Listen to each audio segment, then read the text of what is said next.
Boa noite a todos. Vamos tentar ajustar aqui com o meu amigo.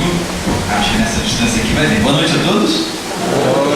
Gente, é um prazer enorme a gente chegar pela primeira vez a essa casa que com tanto carinho nos faz esse convite para que nós estejamos aqui hoje reunidos, nessa noite de segunda-feira, dividindo um pouquinho desses conhecimentos que a doutrina espírita traz para todos nós, conhecimentos esses que serão de suma relevância para todos se nós soubermos utilizá-los na nossa prática do dia a dia. A gente vai tentar até falar um pouquinho mais sobre essa questão do uso da doutrina no nosso dia a dia, um pouquinho mais para frente no nosso estudo de hoje. Mas agora a gente aproveita para agradecer, antes de qualquer coisa, a Jesus, a Deus, Fabiano, patrono espiritual aqui da casa, que através dos trabalhadores encarnados nos dão essa oportunidade aqui de estar com vocês, reunidos nessa noite aqui, em que a gente vai estudar um pouquinho junto. O tema que a casa propôs para a gente estudar hoje aqui é sobre as parábolas, uma das parábolas que Jesus contou naquela época aos que caminhavam com ele e que ouviam as suas lições. A parábola do bom samaritano. E é uma parábola que, se a gente for parar para aprofundar um pouquinho mais o nosso conhecimento, vai trazer para nós informações extremamente relevantes para o nosso dia a dia.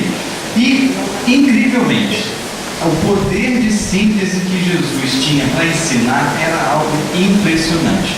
Uma das coisas que a gente deve ressaltar realmente nos ensinamentos do Cristo é o fato de, em pouquíssimas palavras, ele conseguia atingir tantas pessoas, tantas situações e por tanto tempo.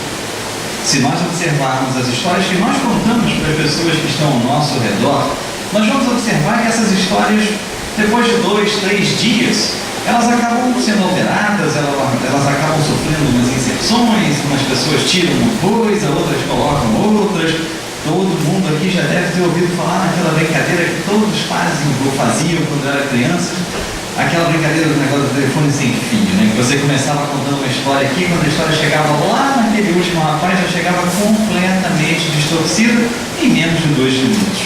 Só que quando nós falamos das histórias que Jesus contava para todos nós, estamos falando de histórias que foram contadas há 2000 anos atrás. Para ser um pouquinho mais específico, cerca de 1968, 1969 anos atrás. Ou seja, são histórias que caminham com a humanidade durante um período histórico enorme.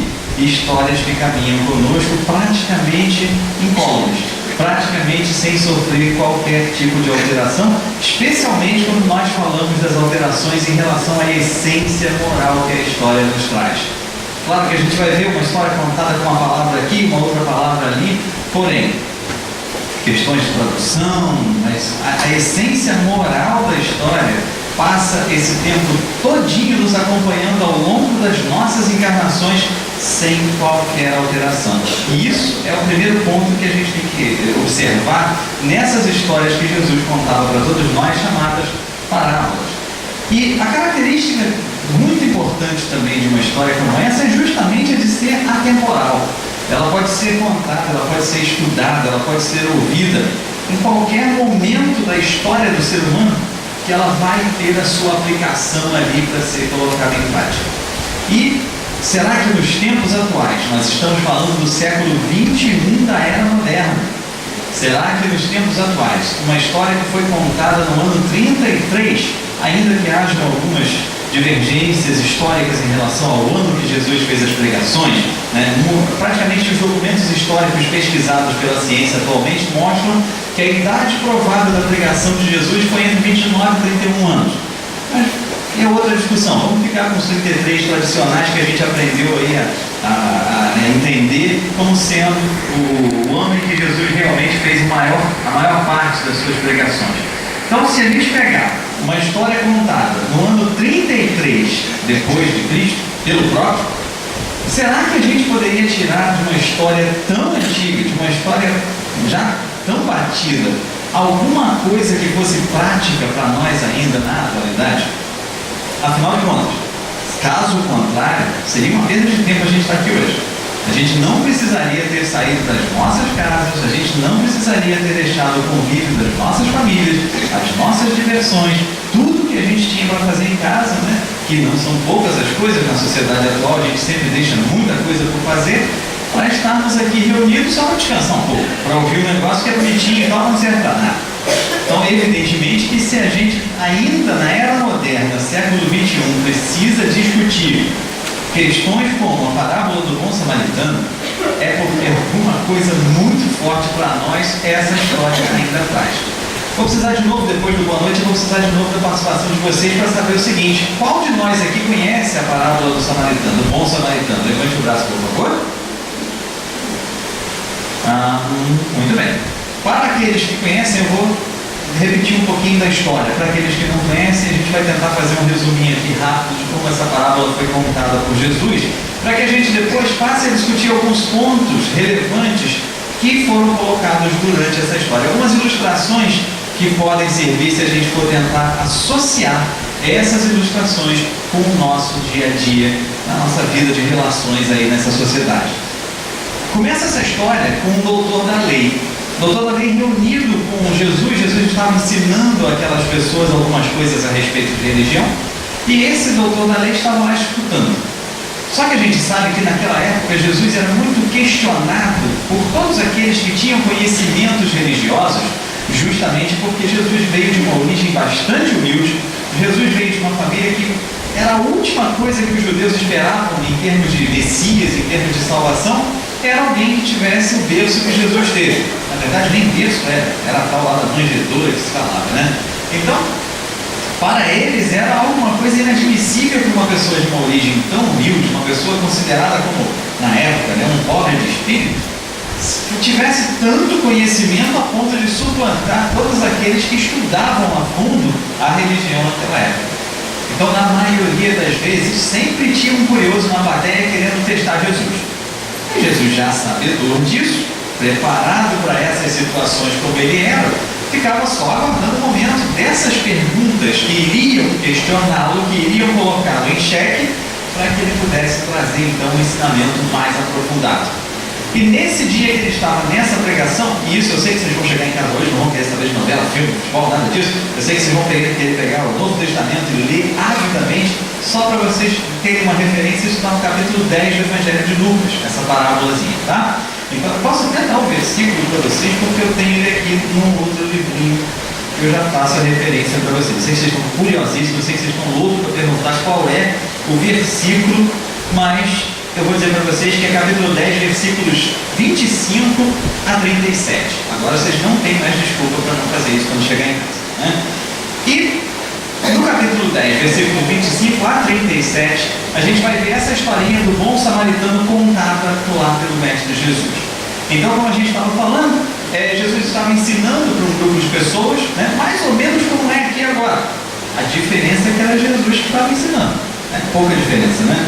Mas ele falava para aquelas pessoas já aguardando que alguém fosse testá-lo. E nesse dia, um dos doutores da lei levanta o braço e faz a pergunta a Jesus. E a pergunta que ele faz era: mestre, como se faz para alcançar o reino dos céus? Pergunta fácil, né? Acho que depois de tantos anos, 1968 anos depois, a gente já não precisa mais dessa resposta, né? A gente já não tem mais essa preocupação, todos nós já sabemos como alcançar o reino dos céus. É só para a gente revisar, a gente vai falar aqui a resposta que Jesus deu. Mas essa foi a pergunta, essa era a curiosidade, ou esse era o teste daquele doutor da lei que ali estava sentado, escutando aqueles ensinamentos que Jesus tinha de fazer àquelas pessoas. E o mestre então olha para ele e pergunta o seguinte: o que é que está escrito na lei? Como a leis? Como do verbo ler, né? Como a leis? E a resposta foi automática. Praticamente a resposta que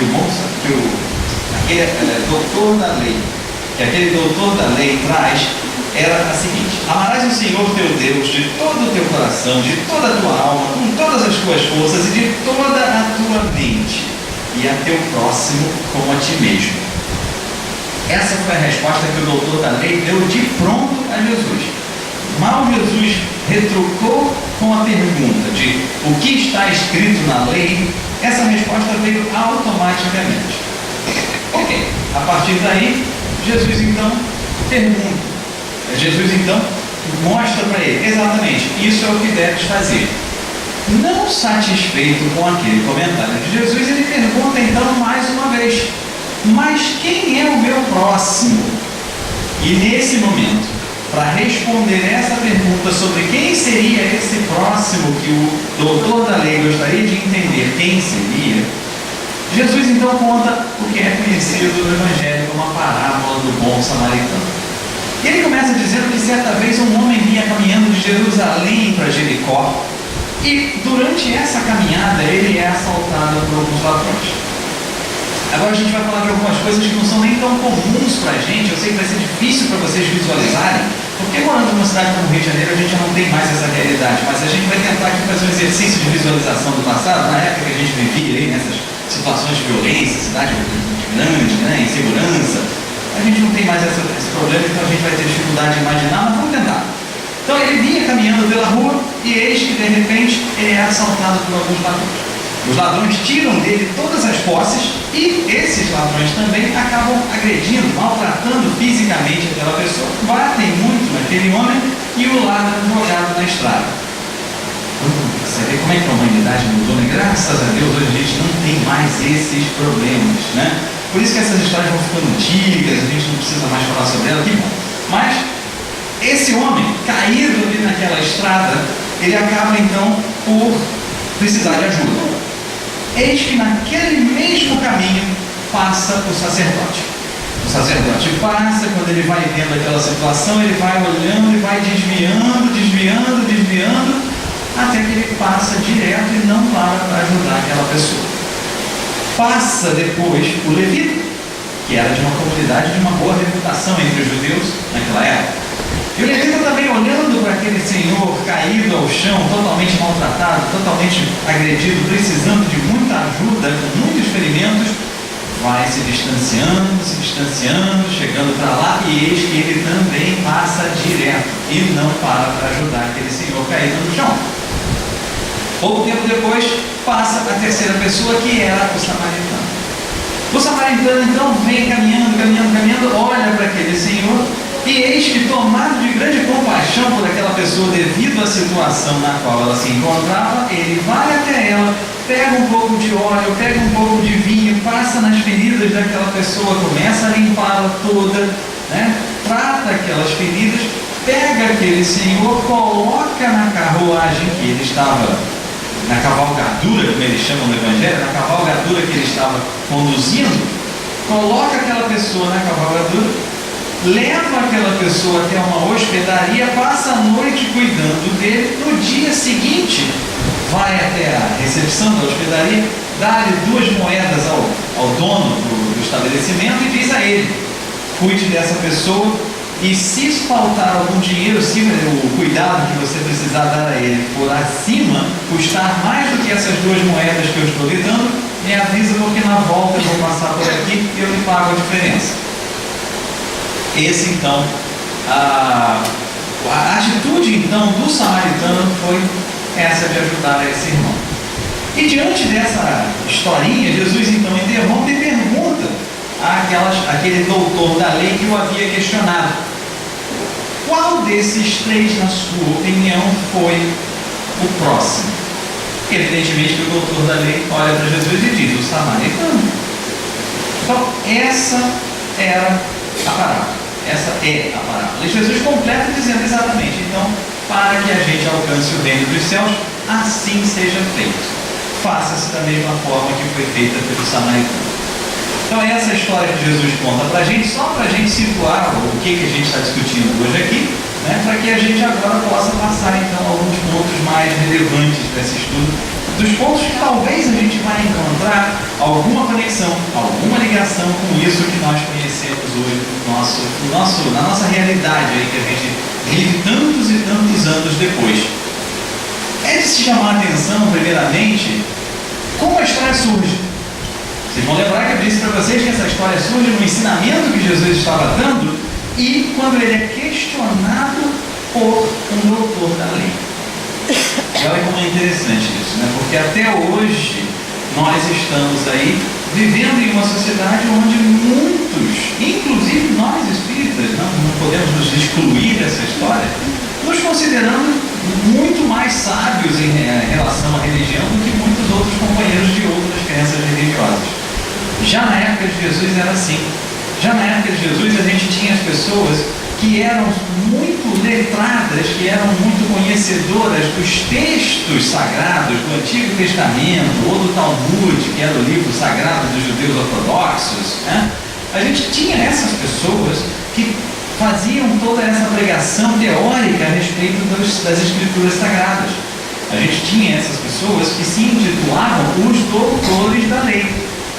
E os doutores realmente da lei que conheceriam também, por serem iniciados nessas crenças religiosas, seriam capazes de conhecer também aqueles chamados mistérios que eram apresentados para aquelas pessoas simples e muitas vezes, mas muitas vezes mesmo, eram omitidos daquelas pessoas mais simples. Por isso Jesus ensina para os simples e ignorantes, porque eram totalmente excluídos desses ensinamentos chamados mistérios acessíveis somente aos iniciados naquela época. Se a gente olhar para a nossa sociedade atual, a gente tem aí universidades de teologia, a gente tem aí até certo tempo atrás, até alguns anos atrás, tinha uma defesa aí começando a surgir no movimento espírita sobre a necessidade do complemento de uma universidade para se dar estudos em casas espíritas. Era uma discussão que estava começando a ser proposta por algumas correntes, especialmente no sul do país, com a criação inclusive de uma universidade espírita no sul do país, para que pudesse então ser feita a formação daqueles que fariam estudos como esse que nós aqui estamos conduzindo nessa noite. E aí, muitas vezes, as pessoas olham para a doutrina espírita, isso foi até tema de reportagem em algumas revistas de grande circulação semanal no país, foi até tema de reportagem depois do último censo, porque viu-se que o número de pessoas adeptas à doutrina espírita, ou seja, algo que fosse simpatizante da doutrina espírita, que eu não entendo muito como é que funciona o negócio de simpatizante da doutrina, mas tudo bem, antes eram os católicos não praticantes, agora são os espíritas simpatizantes. Esse negócio de reencarnação é complicado. Mas, de qualquer forma, estávamos lendo nessas reportagens trazidas para nós que o movimento espírita era um movimento que tinha a capacidade de atrair principalmente pessoas de um nível intelectual já um pouco mais desenvolvido em termos de educação formal aqui na Terra. Então, isso nos começa a surpreender bastante, porque vai começando a elitizar um ensinamento que era para ser exatamente a revivência do Evangelho do Cristo. Então essa é a grande preocupação atual do movimento espírita. Uma das grandes preocupações atuais que nós devemos ter é de tornar cada vez mais esse ensinamento simples, como Jesus tornou aquele ensinamento que dizemos que é o mesmo que nós trazemos e realmente o é, mas torná-lo simples a ponto de pessoas que não precisem ter diplomas universitários possam ter o acesso a esse ensino. Então, da mesma forma que lá atrás a gente tinha os doutores da lei que iriam questionar os ensinamentos que Jesus estava trazendo para todas aquelas pessoas, ensinamentos como legítimo representante do Pai, e o maior deles até hoje passando na Terra. Talvez hoje muitos de nós, até sem perceber, assumamos posições em momentos de confronto, ou momentos de confronto não de debate, não de discussão, de conflito, mas de nos estarmos deparando com outros conhecimentos religiosos, muitas vezes nos colocarmos numa posição de que temos mais conhecimento. Então isso é a primeira lição que a parábola do bom samaritano traz para todos nós, é essa necessidade de nós entendermos que a doutrina espírita realmente funciona para nós como uma grande expansão daquele conhecimento religioso que nós tínhamos no passado. Qual é a função maior que essa doutrina tem, se não justamente essa de reviver os ensinamentos do Cristo na menor impureza possível e expandir os nossos conhecimentos adquiridos nas encarnações pregressas em outras correntes religiosas? Se nós pararmos para pensar, nós, seres humanos, nesse nível de provas e expiações que nós nos encontramos, ainda somos muito ligados ao hábito, à criação de hábitos. E isso foi muito importante para nós. As vivências que nós tivemos em outras correntes religiosas até hoje foi muito importante para todos nós, Porque nessas correntes religiosas nós criamos o hábito da oração, seja lá em que posição, ajoelhado, em pé, sentado, enfim. Mas criamos um horário, 5 da manhã, na hora de comer, 6 da tarde, na hora da Maria. Criamos o hábito da comunicação com um plano mais alto. E isso agora, quando a doutrina espírita chega para nós, ampliando conhecimentos, já nos dá uma facilidade maior, deveria pelo menos nos dar essa facilidade maior, de nós pegarmos tudo aquilo que nos foi criado pelas outras religiões no passado e aproveitarmos e expandirmos tudo isso através do conhecimento libertador que a doutrina espírita traz para todos nós. Mas, muitas vezes, nós nos colocamos em posição ainda de falsa superioridade, porque nós entendemos que muitas vezes temos um conhecimento muito acima do que as outras religiões têm. Temos um conhecimento diferente, temos um conhecimento esclarecedor, temos um conhecimento racional a respeito de coisas que não acontecem só nos centros espíritas, acontecem em todas as correntes religiosas que nós conhecemos que têm boa fé. Então, se a gente vai conversar com os nossos irmãos evangélicos, nós vamos ver que eles têm lá as sessões de exorcismo.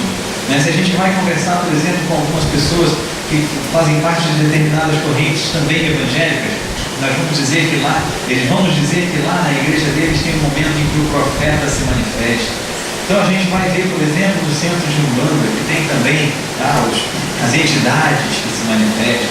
A gente vai ver o grupo de carismáticos da Igreja Católica que também fala em línguas diferentes. Ou seja, tudo isso traduzido pelo nome de mediunidade, mas não importa o nome que se dê se a manifestação é a mesma. Se nós temos essa oportunidade de entender mais a fundo esses fenômenos, porque nós temos as informações de uma forma organizada e racional, que nós possamos fazer uso disso para multiplicar sem violar consciências, porque Jesus nunca exigiu de ninguém um rótulo religioso para a nossa própria salvação. Então, quando essa parábola do bom samaritano começa com Jesus respondendo a um doutor da lei, é importante que a gente comece a pensar realmente se em alguns momentos, com o conhecimento que a doutrina espírita nos dá, nós não estamos às vezes nos colocando erroneamente na posição de doutores da lei daquela época. Temos que nos abrir para isso. Temos que nos abrir realmente para ensinar, para transmitir esses conhecimentos que a doutrina nos traz da forma mais simples, da forma menos elitizada possível, para os simples e ignorantes. Caso contrário, não vai ter o menor sentido nós falarmos em doutrina espírita como a terceira revelação, como o evangelho redivivo. Não vai ter o menor sentido se nós buscarmos elitizar esse conhecimento, torná-lo de uma forma pomposa, uma embalagem para o presente, totalmente incompreensível para aqueles que não têm um grau de instrução formal ainda muito avançado. Então a gente vê que isso é uma dificuldade que nós estamos tendo atualmente. Se a gente parar e observar nos frequentadores e principalmente nos trabalhadores das casas espíritas, quantos podem ser vistos daquelas classes que nós assistimos no trabalho social? Quantos dos trabalhos sociais assistidos pela casa se juntam ao grupo como trabalhadores, como tarefeiros daquele grupo espírita? Basta que a gente faça essa estatística, espero que aqui seja diferente, que sejam muitos, mas o que a gente vê em geral rodando aí pelo movimento espírita, não só no Rio de Janeiro, não é isso. Quando a gente vai voltar um pouquinho no tempo, se a gente voltar na França de Kardec, se a gente voltar a um livro chamado Viagens Espíritas de 1862, que ele escreve para nós, ele mostra que na maioria das visitas, especificamente em a um centro espírita localizado na cidade de Bordeaux, na França, o presidente daquele centro espírita era um operário. Tudo bem, um operário francês, que tinha lá o seu nível educacional, mas era um operário. Ou seja, se naquela época Kardec tinha essa possibilidade de ver pessoas absolutamente simples, absolutamente triviais, presidindo grupos espíritas, o que mudou, o que tem mudado daquela época, tão próxima de nós, 155 anos atrás até agora, que faz com que nós hoje tenhamos essa barreira praticamente estabelecida entre o conhecimento espírita e os grupos menos favorecidos educacionalmente da sociedade. Temos que repensar isso, porque muitas vezes a gente pode estar transformando mais uma vez um grupo em doutores da lei, que vai ficar de novo tentando testar conhecimentos de Jesus, agora não mais pessoalmente. Então, o primeiro alerta que essa parábola do bom samaritano nos traz é justamente isso. O que estamos fazendo com esse conhecimento que nos é dado? Estamos multiplicando esse conhecimento da forma mais simples ou estamos mais uma vez transformando isso em conhecimento só para os iniciados, só para os doutores modernos da lei? A partir daí, a gente vai seguir para a própria parábola em si. Porque se a gente observar, talvez a gente não tenha pensado muito nisso, mas por que Jesus fala da parábola do bom samaritano? Quando a gente escuta, aí eu quero mais uma vez a participação de vocês, gente. Por que será que Jesus colocou esse bom? Ou, enfim, quem escreveu os evangelhos colocou parábola do bom samaritano? E por que não apenas a parábola do samaritano? Vocês vão pensar assim, parábola do bom samaritano, porque é o bom samaritano que ajudou aquele cara que estava ali no chão, totalmente em frangalhos, precisando. Não, tudo bem. Mas por que essa ênfase? Por que não a parábola do samaritano que ajudou, do samaritano solidário? Por que do bom samaritano? Alguém tem alguma ideia? Se a gente fala, por exemplo, vamos sair um pouquinho da questão do bom samaritano, vamos pegar, por exemplo, uma situação que a gente possa usar aqui no nosso dia a dia. Eu vou precisar de uma vítima aqui. Será que eu vou sair do foco lá daquela câmera está filmando? Então, vou tentar não sair do foco. Já que você está na direção do foco, você é minha vida, minha voluntária preferida na noite de hoje. Né? Eu vou precisar que você me ajude aqui numa questão. Como é seu nome? Rosário. Muito bem, Rosário. Rosário, eu preciso que você me responda uma pergunta. Me complete uma frase. No ano de 2009, no hospital da Nigéria, um fato marcante aconteceu. O que você acha que...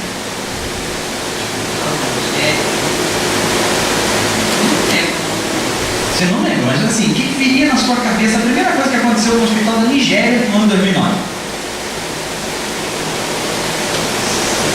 Alguém tem alguma ideia? Qual é o primeiro pensamento que vem na nossa mente quando a gente fala assim, hospital da Nigéria, 2009? Alguma tragédia, né? Morte, tragédia, caiu o hospital, pegou fogo no hospital, não tinha recurso, não tinha médico, né? Primeira coisa que a gente pensa, né?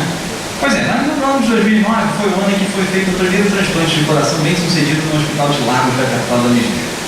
Para a gente ver, esse exemplo é uma coisa assim que a gente usa, para a gente ver como é que muitas vezes nós somos programados a pensar em certas coisas pelos conceitos gerais que nos são colocados e a gente muitas vezes não para pensar, né? Então, quando a gente fala, por exemplo, em continente africano, quando a gente fala em países africanos, a nossa tendência é pensar o quê?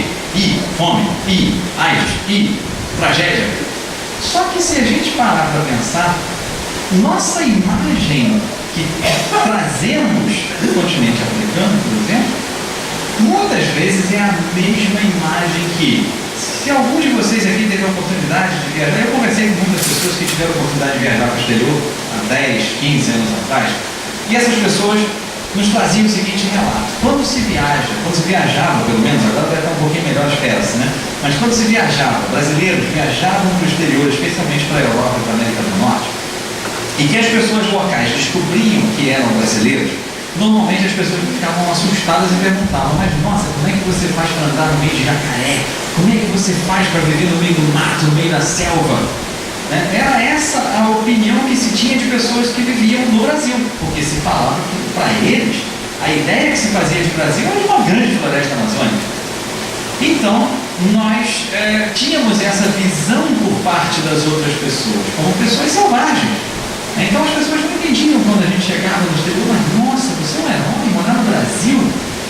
Muitos reclamam ainda que as mulheres brasileiras são vistas no exterior como pessoas que gostam de samba, as mulatas, somente. Da mesma forma que tem-se uma ideia generalizada errônea do Brasil, porque no Brasil se faz muita coisa muito boa, fazem-se reuniões como essa, se ajuda o próximo, faz-se desenvolvimento científico.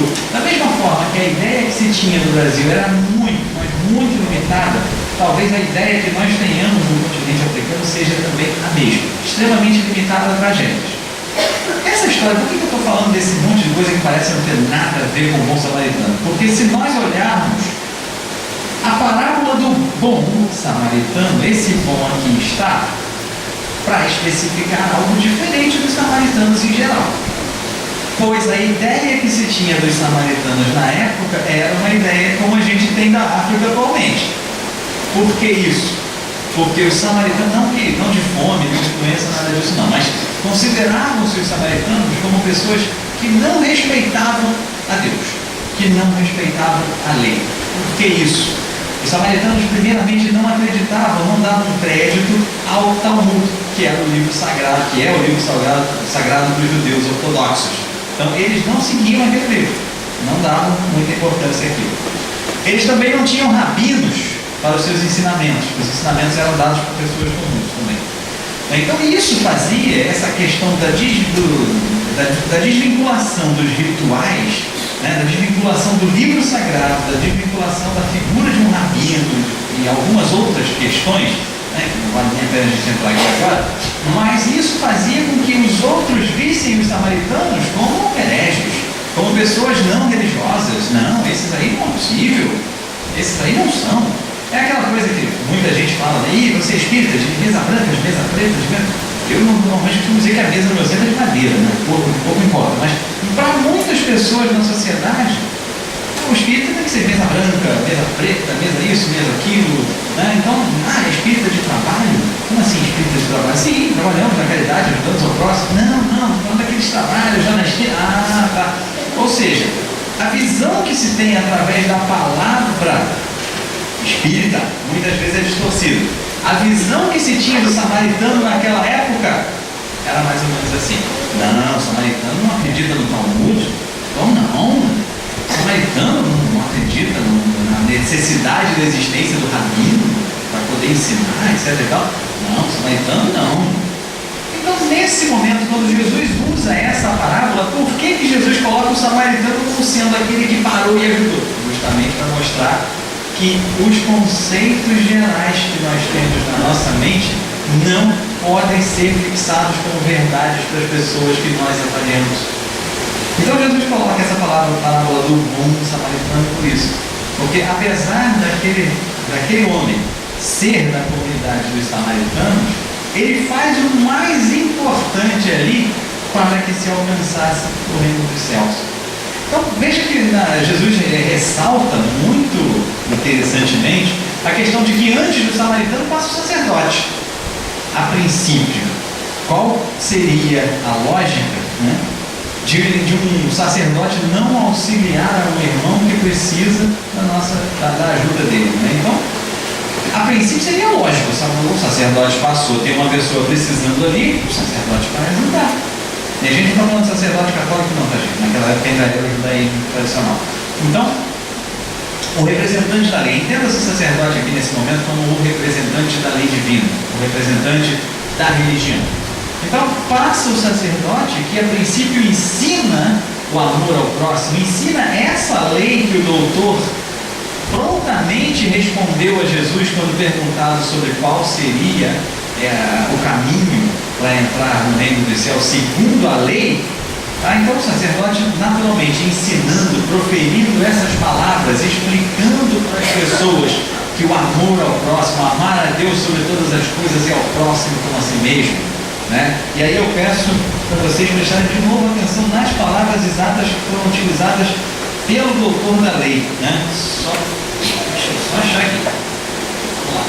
Vamos lá, a lei segundo o doutor era: amarás o Senhor teu Deus de todo o teu coração, de toda a tua alma, com todas as tuas forças e de toda a tua mente, e a teu próximo como a ti mesmo. Olha que lá no finalzinho da lei, né? Amarás a Deus de todo o teu coração, de toda a tua força, de toda a tua mente, né? E adicionando ao próximo como a ti mesmo. E interessante quando isso é falado diariamente por uma pessoa responsável por ensinar, e na hora que essa possibilidade se apresenta, a pessoa não tem essa atitude de ajuda ao próximo. Por isso Jesus coloca o sacerdote como sendo um daqueles que não parou para ajudar. Evidentemente que Jesus faz isso tentando mostrar para nós o quê? Pouquíssima diferença, mas muito pouca ou quase nenhuma diferença vai fazer realmente na nossa caminhada infinita enquanto espíritos, se nós tivermos dentro de nós o conhecimento intelectual e não colocarmos em prática. No comecinho da nossa conversa aqui eu falei que a gente ia voltar àquele assunto, que a doutrina espírita hoje, para quem gosta um pouquinho de estudar, para quem gosta de ler, para quem gosta de conhecimento, já deu para perceber que a doutrina espírita é algo muito atraente intelectualmente falando, né? Mas a questão é, esse conhecimento intelectual, o que a gente vai fazer com esse conhecimento? Quando a gente fala de um aprendizado que não se esquece, qual é a ilustração que a gente usa? Isso aqui é como andar de bicicleta. Não se esquece mais. Vocês já devem ter ouvido essa frase várias vezes, já devem ter falado essas frases várias vezes na vida de vocês. Esse conhecimento é como andar de bicicleta. Não esqueço jamais. Já paramos para pensar por que a ilustração do andar de bicicleta é utilizada para um conhecimento que não se esquece nunca mais? Se a gente for avaliar por que isso acontece? Pela forma que nós aprendemos a andar de bicicleta. Ninguém pega uma criança na sua tenra idade, coloca uma bicicleta diante dela e mostra para ela o seguinte: querido filho, aqui nós temos um veículo movido a duas rodas pela força humana, através de uma polia comandada por pedais, cuja força centrífuga vai fazendo com que esses pedais rodem, transferindo corrente, transferindo força para as rodas, e essas rodas, através de eixos, vão fazer. Ninguém ensina isso para uma criança, até porque a gente não sabe nem muito bem. Então, como é que a gente vai ensinar isso teoricamente para a criança? A gente fala assim: monta aí, bota a tua rodinha do lado, monta aí, daqui a pouco tira uma rodinha, daqui a pouco tira outra rodinha e vai andando. Vai cair, vai se esborrachar uma vez ou outra, mas, né, recomenda-se inclusive que não, vocês que estão em casa aqui na plateia, recomenda-se que não se faça isso aqui na rua do dentro. Não ensinem crianças a andar de bicicleta aqui, pelo amor de Deus.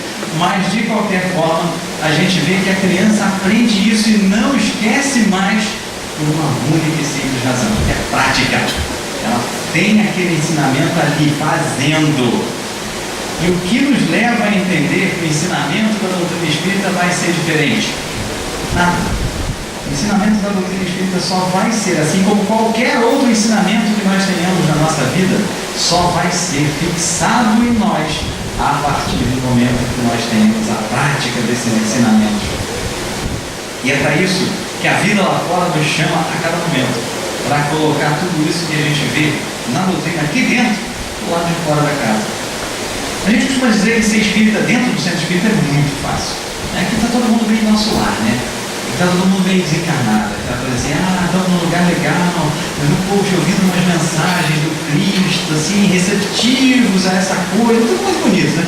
Chegou lá fora, tomou a primeira fechada no trânsito, aí começa a complicar, né? Então, a questão é, esses ensinamentos, como andar de bicicleta, só poderão ser inesquecíveis para nós se nós colocarmos tudo isso em prática.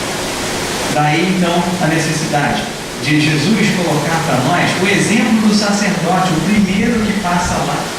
O primeiro sacerdote o primeiro que passa lá, o sacerdote, olha e não faz absolutamente nada. Ele tinha toda aquela teoria de como chegar no reino dos céus. O doutor da lei que faz a pergunta a Jesus tem um mandamento decorado na sua mente. E ele mesmo assim precisa entender quem é o próximo.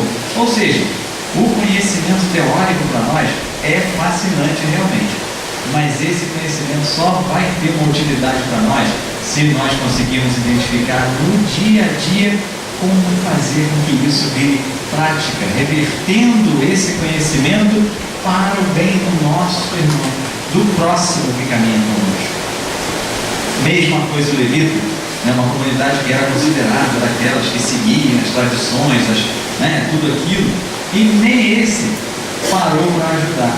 Mas o samaritano, aquele que era considerado lá pela sociedade, até como não sendo participante da religião, porque não seguiu o sagrado, porque não tinha lá o rabino para ensinar, esse é o único que para ali naquele momento para ajudar. E Jesus pergunta no final, no encerramento lá daquele ensinamento, ele pergunta: mas então, qual desses três era o próximo ali naquela história?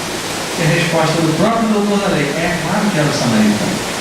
Então, quando a gente ouve essas parábolas do Cristo sendo colocadas para nós no ano de 2012 da era moderna, é para a gente começar a se preocupar. Porque até hoje não nos faltam oportunidades para que nós possamos encontrar pessoas como essas colocadas aqui na historinha que Jesus contava para a gente. Pessoas caídas ao chão, pessoas ao relento, pessoas precisando da nossa ajuda, pessoas precisando realmente de um auxílio para que possam se restabelecer nas suas vidas. E a oportunidade nos é colocada diariamente. É bem verdade. Atualmente, a gente sabe que a gente está vivendo em um momento de muito pique. A gente está vivendo uma situação em que nos exige estar em vários lugares ao mesmo tempo, né? Praticamente, aí vem aquela lição da ubiquidade, né? Que a gente gostaria de ter essa função de estar presente em tudo que é lugar ao mesmo tempo, mas ainda não dá. Mas a gente precisa correr sempre para lá e para cá, né? Principalmente as senhoritas aqui que conhecem como é que é, né? Trabalho fora, depois tem que tomar conta de casa, de filho, de roupa, não sei o quê. Tá? Então, a vida é realmente um pouco agitada. Então, muitas vezes, a gente não se dá a oportunidade de olhar para o lado e ver aquele irmão que está precisando um pouquinho de nós. E muitas vezes, é claro que a ilustração aqui, a ilustração é forte mesmo, a ilustração da pessoa caída no chão ali, depois de ser assaltada e agredida por vários ladrões, é uma ilustração forte. Mas a gente não precisa esperar encontrar um desses no chão para que a gente possa realmente mostrar esses ensinamentos que nós temos na revivência do Evangelho através da doutrina espírita na nossa prática diária. Então, são vários os momentos em que nós temos a oportunidade de encontrar pessoas que estão precisando simplesmente de 5 minutos da nossa atenção para que falem alguma coisa. E normalmente, o que nós talvez já não façamos mais isso, somos espíritos, né? Mas o pessoal lá fora, muitas vezes, quando vem o outro para falar 5 minutos, lá vem esse chato. Né? Felizmente, a gente não faz mais isso. Lá vem esse cara de novo. Meu Deus, eu não quero conversar com ele, não. Aí passa do outro lado da rua, né? Exatamente como sacerdote, exatamente como levita. Qual de nós ainda não teve esse tipo de atitude? Né? Naquela situação que a gente poderia estar ali dando um auxílio, dando uma palavra. Não era nem pagar a hospedaria para o pobre lá, não era nem colocar remédio nas feridas, não era nem colocar gás em volta das pernas e nada disso. Era dar um ouvido, às vezes, não é nem uma palavra. Né? Dar um ouvido para a pessoa, dar uma palavra amiga, dar um minutinho da atenção. Ainda mais hoje em dia, o que é uma das coisas que mais faz diferença na nossa vida hoje em dia? Tempo. Então, quando a gente dá um minutinho de atenção para uma pessoa que precisa, nossa, a gente não tem ideia da caridade que a gente está fazendo. O Evangelho segundo o Espiritismo vai falar sobre isso lá num dos seus temas, quando diz que a caridade mais complexa de se fazer não é a caridade material. Mais uma vez, nós do movimento espírita acabamos precisando de algumas situações para continuar criando um hábito em nós. Então, nas casas espíritas, felizmente, eu digo, nós temos trabalhos que são organizados para ajuda ao próximo. Nós temos um trabalho de visitação fraterna aos asilos, aos orfanatos, enfim, aos hospitais. Nós temos aqueles trabalhos em que nós auxiliamos as comunidades carentes que vêm até a nossa casa e que nós podemos trazer alguma coisa em relação à comida para a subsistência, em relação às necessidades básicas, um pouquinho de evangelização para aquelas pessoas também. Mas repara, isso tudo tem horário marcado, é uma vez por mês, ou enfim, seja lá uma vez por semana. Né? A gente tem aí os horários nossos marcados para fazer caridade. O que não é condenável não, tá, gente? Isso é bom. Isso é muito legal que aconteça e que cada vez aconteça mais e mais e que a gente cada vez tenha disponibilidade de estar presente nesses trabalhos da casa que são muito importantes. A gente não sabe a dor que a gente está aplacando quando a gente dá um quilinho de comida ali para aquela família, quando a gente está lá presente no trabalho. A gente não tem muitas vezes a ideia porque não é muito a nossa realidade. Mas, mais importante até do que isso, é começar a desenvolver realmente esse direcionamento para o próximo. Normalmente o nosso próximo hoje em dia ainda é o espelho. Né?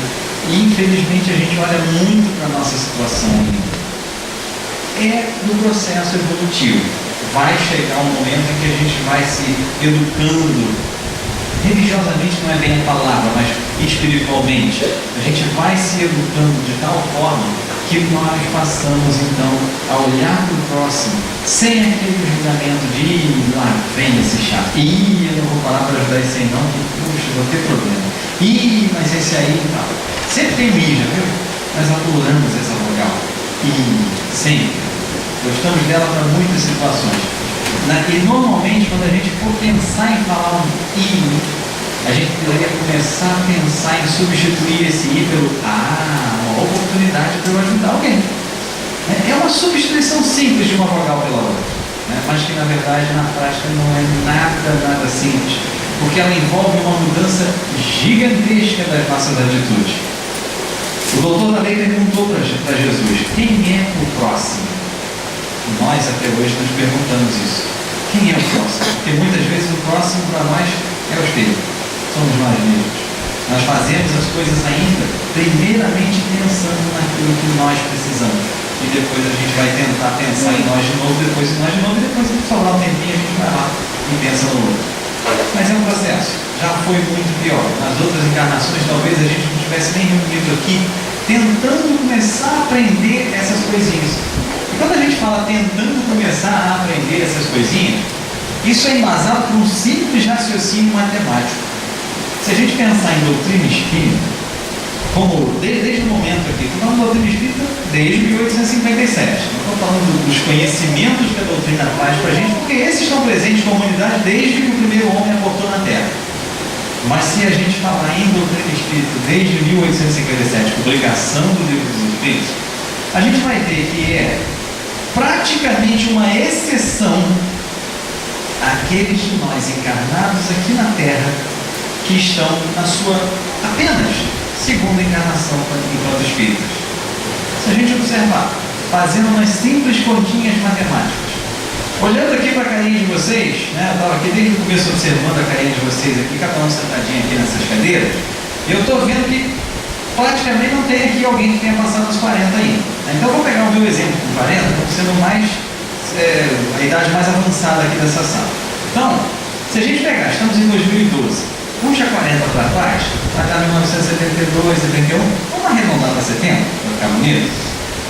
Pega aí, não existe um período fixo, a gente sabe disso, o Livro dos Espíritos mostra isso para a gente. Mas pega uma média aí de 40 anos na erraticidade. Você já volta para 1930. Se você pega aí mais uma encarnação anterior, de 40, 50, 60 anos, já dá o tempo da publicação da doutrina espírita. Ou seja, se algum de nós, na última, foi espírita, estamos na segunda. Ou seja, é todo um processo de reorganização mental. É todo um processo da gente começar a pensar de uma forma diferente, de uma forma ampliada em todos esses conceitos religiosos que nos foram trazidos ao longo das nossas jornadas no planeta Terra. Então é importante a gente pensar nisso, porque a doutrina espírita é um grande convite para que nós comecemos a pensar numa mudança. Caso contrário, vai chegar um momento em que vai se escrever um livro lá com a parábola do bom espírita. Né? Ou melhor, a parábola do espírita solidário, que na verdade deveria ser um sinônimo, espírita solidário. Mas na verdade vai acabar sendo escrito uma parábola onde vai se falar do espírita solidário. Porque vai ser aquela coisa assim, nossa, o espírita agora vai ajudar. Né? E a gente tem que mudar isso. A gente tem que sair um pouco dos condicionamentos e ir um pouco para uma ação mais autônoma para o próximo, de uma ação de caridade para o próximo. É um convite que a doutrina faz diariamente para a gente. Porque na verdade a doutrina, como a gente falou aqui há algum tempo, a doutrina é muito instigante em termos de estudo, ela é muito instigante em termos de conhecimento. Mas é como se fosse aquela biblioteca que a gente herda, né? A gente herda uma biblioteca enorme de um parente nosso que desencarna. Ele deixa para a gente um monte de livros, todos eles muito bem cuidados, todos eles maravilhosamente encapados, com letras douradas nas capas duras. Em respeito àquele parente, em respeito à memória daquela pessoa, como a gente costuma dizer, a gente vai lá na nossa casa, organiza um cantinho, faz uma estante, coloca todos aqueles livros numa estante maravilhosa de mogno, seja lá que tipo de madeira for, reflorestada, é claro. Então, a gente vai lá, coloca tudo aquilo naquele cantinho e não faz menção de pegar um livro daquele para ler. Ou seja, qual será o desejo, qual seria, na verdade, o desejo maior daquela pessoa que desencarnou? Seria que nós preservássemos o livro materialmente, num cantinho lá esquecido, só para homenagear a sua memória? Ou seria realmente que a gente aproveitasse daqueles conhecimentos que ele aproveitou e pudéssemos multiplicar isso para todas as pessoas que cruzassem a nossa caminhada? Creio que na grande maioria das vezes as pessoas desejariam que os seus objetos, os seus livros, fizessem utilidade às pessoas que recebessem. Mas muitas vezes não é o que nós fazemos. Nós recebemos o conhecimento, como é o caso do conhecimento espírita.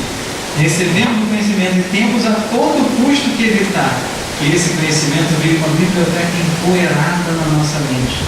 Porque se ele não for aplicado no dia a dia, se ele não for usado em prol do nosso companheiro de jornada, seja ele encarnado ou desencarnado, vai virar livro empoeirado na estante da nossa mente. E hoje a gente já sabe, através da doutrina espírita, que não podemos mais viver no mundo simplesmente considerando isso que nós vemos em termos de percepção física. Os nossos olhos veem aqui essa plateia, mas diz-se através da literatura espírita que para cada um presente aqui encarnado tem 4 desencarnados. Ou seja, nós temos que começar a vivenciar o mundo que nós aprendemos. Temos que começar a observar que quando a gente fala em plano espiritual, até o nosso corpo dá uma ideia, a nossa linguagem corporal dá uma ideia de como a gente encara o espiritual. Já repararam que muitas vezes quando a gente fala assim, porque o mundo espiritual, e a gente aponta lá para cima, só não vai mais porque o braço não chega. Mas se tivesse uma extensão braçal, a gente botava. Porque o mundo espiritual, na verdade, a gente tem que começar a entender que o mundo espiritual faz-se com um gesto um pouquinho diferente entrelaçando os seus dedos. Porque, na verdade, esse mundo espiritual convive conosco. Segundo o livro dos Espíritos nos fala, influencia nas nossas vidas muito mais do que nós imaginamos, chegando às vezes a nos dirigir. A gente tem esse conhecimento, a gente tem todas essas noções, a gente tem toda essa sabedoria intelectual em relação ao que a doutrina espírita traz para a gente. Mas o que a gente está fazendo com isso?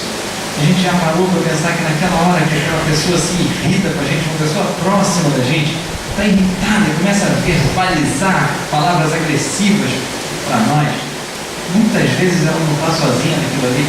Claro que não é isentá-la totalmente de culpa, porque o Espírito não manda ninguém fazer o que não quer. Tá? Mas já pensamos que naquele momento aquilo pode estar potencializado e que a gente pode fazer uma ajuda ao próximo em dobro ali, né? Com a nossa paciência, com a nossa tolerância, com a nossa resignação, com o nosso amor em retorno, a gente pode estar evangelizando tanto o encarnado quanto 1 ou 2 desencarnados. Está aí a parábola voltando para nós hoje. A parábola volta para nós a cada minuto, a cada momento do nosso dia a dia de relações, quando as pessoas nos colocam à prova, quando as pessoas nos colocam sob situações em que a gente precisa reagir de alguma forma, e normalmente a gente reage ainda pela impulsividade, pelo instinto que a gente traz lá do reino animal. A doutrina espírita faz a proposta da mudança. A doutrina espírita traz para a gente histórias como essa, simples, contadas há 1969 anos atrás, por um Senhor chamado Jesus Cristo, que trouxe para nós essas histórias que ficam passando ao longo do tempo, quantas encarnações nós já tivemos ouvindo essas histórias. E estamos de novo, 2012, era moderna, ouvindo as mesmas histórias. Que dessa vez seja diferente, que dessa vez não precisemos mais de outra jornada, ouvir muito essas histórias, que a gente possa tirar delas a lição que a gente precisa tirar, que é a lição da caridade, que é a lição do amor, que é a lição que está escrita textualmente na lei. Amarás a Deus com todo o teu coração, com todo o teu espírito, com toda a tua mente e ao próximo como a ti mesmo. Essa lição que Jesus trouxe é muito simples, mas ao mesmo tempo é muito complexa, que até hoje a gente está estudando. Então que a gente possa aproveitar esses convites que a doutrina faz para a gente, que a gente possa aproveitar essa revivência simples do Evangelho do Cristo